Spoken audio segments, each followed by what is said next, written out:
నియోజకవర్గం నందు సుపరిపాలనలో తొలి అడుగు ఇంటింటికి తెలుగుదేశం కార్యక్రమంలో ఇందుకూరుపేట మండలం డేవిస్పేట ఆదమ సత్రం 2 గ్రామాలలో శుక్రవారం ఎమ్మెల్యే వేమిరెడ్డి ప్రశాంతిరెడ్డి పర్యటించిన సందర్భంగా ఆ గ్రామాలలో ప్రజలు నాయకులు ఘనంగా స్వాగతం పలికారు. ఎమ్మెల్యే వేమిరెడ్డి ప్రశాంతిరెడ్డి ఎన్డీఏ కూటమి ప్రభుత్వం ఏర్పడి ఏడాది కాలంలో అమలు చేసిన పథకాలను ఇంటింటికి వెళ్లి ప్రజలందరికీ వివరిస్తూ ఎన్టీఆర్ భరోసా పెన్షన్, మహిళలకు ఉచిత గ్యాస్ సిలిండర్లు, తల్లికి వందనం, తొందరలోనే మహిళలకు ఫ్రీ బస్సులు వదులుతారని తెలిపారు.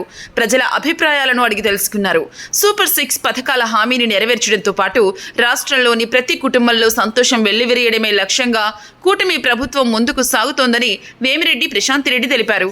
ఈ కార్యక్రమంలో దువ్వూరు కళ్యాణ్ రెడ్డి, కోడూరు కమలాకర్ రెడ్డి, మండల అధ్యక్షుడు ఏకొల్లు పవన్ రెడ్డి, నెల్లూరు పార్లమెంట్ కార్యవర్గ సభ్యులు పన్నుబోయిన చెంచు కిషోర్ బాబు, తన్నీరు మధు, ఉపాధ్యక్షులు కూకటి వెంకటేశ్వర్లు రెడ్డి, ఉప సర్పంచ్ కదురు రాధాకృష్ణారెడ్డి, రవినాయుడు, కూటమి ప్రభుత్వ నాయకులు కార్యక్రమాన్ని విజయవంతం చేశారు.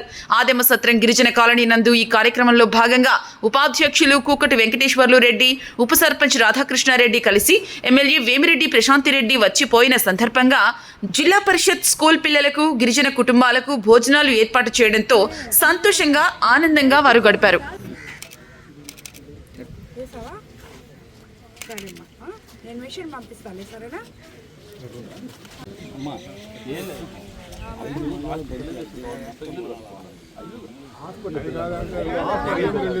వాళ్ళ భర్త చనిపోయాడంట, హాస్పిటల్ బిల్స్ ఆమె దగ్గర ఉన్నాయంట, సీఎం రిలీఫ్ ఫండ్కి పెట్టమంటుంది. నీ దగ్గర ఇచ్చింది.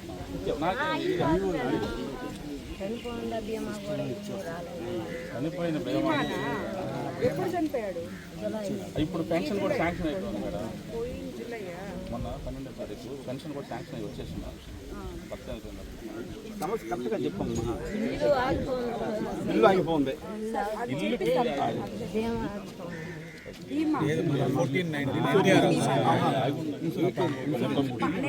కార్డు తీసుకురా. పార్టీ బీమానా లేకుంటే సొంత బీమా? 14-19లో నువ్వు అన్నీ ఇప్పుడు ఒక్కోటి చెప్పు ఎమ్మెల్యే కదా. ఆమె 14-19లో 1,80,000 రూపాయల లెక్కన ఎన్టీఆర్ తర్వాత ఈ 19-24లో వాటికి పూర్తి జైలు ఆపేసి అవి ఇప్పుడు వస్తాయిలే. సరేనా? పెన్షన్ కూడా ఆల్రెడీ శాంక్షన్ అయిపోయింది. పెన్షన్ కూడా వచ్చేసిందంట, నీకు ఇస్తాను. సరేనా? 12వ తారీఖు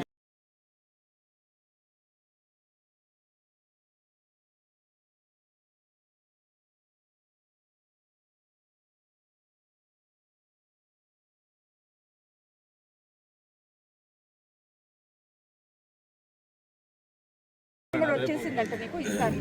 సరేనా? 12వ తారీఖు భార్య చనిపోతే భర్త కట్టాలి. నేను ఇల్లు కావాలి అని ఆప్షన్ పెట్టుకోండి. సరేనా?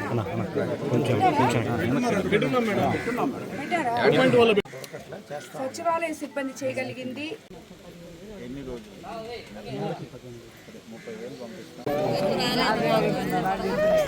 ప్రత్యేక అతిథిగా విచ్చేసిన ఎమ్మెల్సీ ప్రత్యేక ధన్యవాదాలు తెలియజేసుకుంటున్నాం. ఎమ్మెల్యే గారు కరెక్ట్గా 1 సంవత్సరం అయింది. మా గ్రామంలో చాలా సమస్యలు తీర్చుకున్నాం.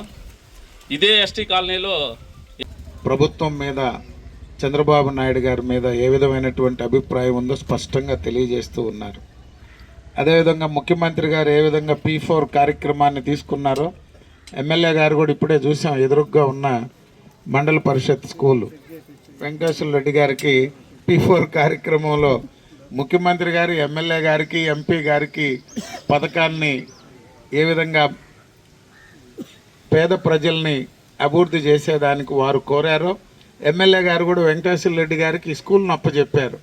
ఇంకా నాకు షాల్వా వేయొద్దు, నాకు బొకేలు ఇవ్వద్దు, నేను వచ్చినప్పుడు ఏ కార్యక్రమానికి ఖర్చు పెట్టొద్దు, ఆ స్కూల్ పిల్లలకి మొత్తం కూడా అన్ని బెంచీలు ఏర్పాటు చేసి వాళ్ళ అవసరాలు చూడండి అని అందరూ కూడా ఎంతో సంతోషంగా స్వాగతం పలికినందుకు మరొకసారి అక్క చెల్లెళ్ళందరికీ కూడా ప్రత్యేకంగా అభినందనలు తెలియజేస్తూ ఎమ్మెల్యే గారి ఆధ్వర్యంలో నియోజకవర్గంలో ఒకవైపు కేంద్ర ప్రభుత్వ నిధులు, మరొక వైపు రాష్ట్ర ప్రభుత్వ నిధులు, వీటికి తోడుగా విపిఆర్ ట్రస్ట్.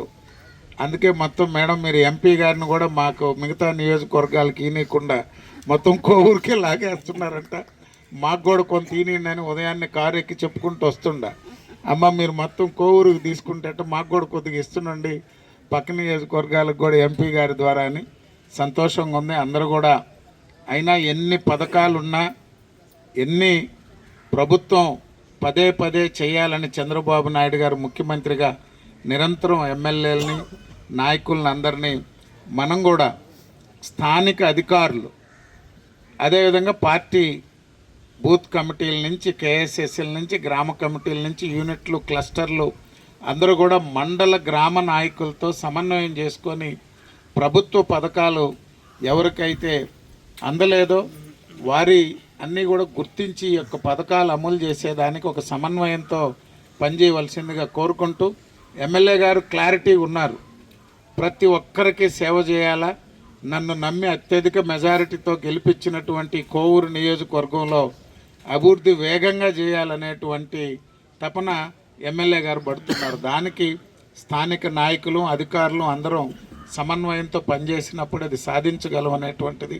ఆ విధంగా అందరూ సమస్యలు తీర్చేందుకు కృషి చేయాలని ఈరోజు మనము సుపరిపాలనలో తొలి అడుగు కార్యక్రమంలో డేవిస్పేటలో మొదలుపెట్టి ఇక్కడ జగదేవపేటకు కూడా రావడం జరిగింది.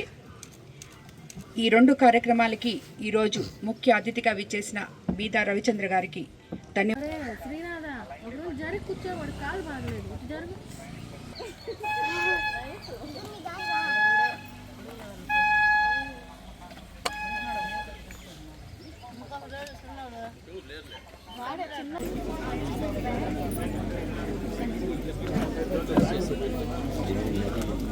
ఆర్గనైజ్డ్ మీటర్లు కాబట్టి పాత ఎక్కువ ఉండదు తక్కువ ఉండదు.